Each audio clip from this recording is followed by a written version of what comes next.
For those of you who are special educators, right now, I know that the paperwork load is real. But the IEP is not paperwork, it is a legal and instructional promise. And AI can quietly pull you away from that promise if you let it. A lot of teams are experimenting with AI to speed up present levels, goals, and accommodation language. And I understand why. Because the time cost is brutal.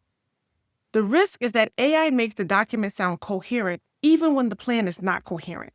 It can smooth over missing data, it can inflate progress language, or suggest generic accommodations that look appropriate but do not match the student's actual barriers or the least restrictive environment.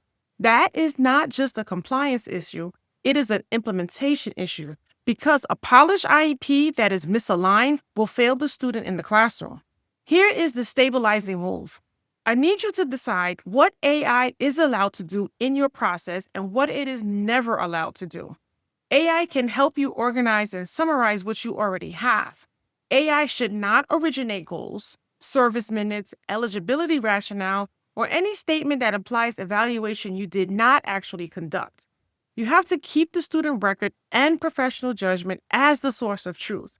Then build a simple intent check before the meeting. For every goal and accommodation, you need to name the skill, the barrier, and the evidence you will look for in instruction to note that it is working. If you cannot answer that in one sentence, the plan is not ready, even if the writing looks strong. If you want a practical way to use AI without delegating the work, use it like a sorter and not a writer.